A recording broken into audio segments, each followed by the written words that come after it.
Here at Blur, we're really good at collaborating across various design disciplines. So it's really easy to collaborate with an engineer about a new process or get together with another designer and brainstorm on some ideas to really tackle those challenges. I'm Damein Williams. I'm an industrial designer here at Blur. While it can be challenging to come up with new ideas and new ways to do something, when you're developing a medical device, a lot of the times you have some flexibility in the approaches that you can take. For instance, we can produce a lot of things in-house that we couldn't necessarily do on a consumer electronic that needs high volume work. In high volume manufacturing, you have to have conventional manufacturing techniques like tooling and injection molding and CNC machining and stuff like that. We can do stuff like that, but on a much smaller scale that makes it easy for us because our unit numbers aren't so high. When you're designing a large piece of medical equipment, or any equipment really, you're restricted in what kind of manufacturing processes you can use, or a variety of assembly methods. So you really have to think outside of the box when it comes to how you make a part and what kind of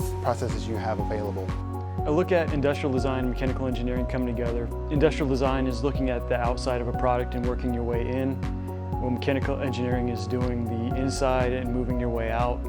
I'm Anthony Smith. I'm an industrial designer and mechanical engineer. One thing that's easy to overlook is really having clearly defined expectations of what the drivers are within a product. So knowing that maybe size or technology or the user interaction, having clear expectations of what the most important thing is there and kind of a hierarchy of it. An example of this is a robot that we worked on, developing the outside design where a doctor or a technician would interface with the outside. They'd hold it while inserting it to a patient, and they'd have to interface with the rest of the robot. So it was really about human interaction there, and the challenge was compromise between making the internals work and fit along with the external, how people hold it and how to bring the two pieces together.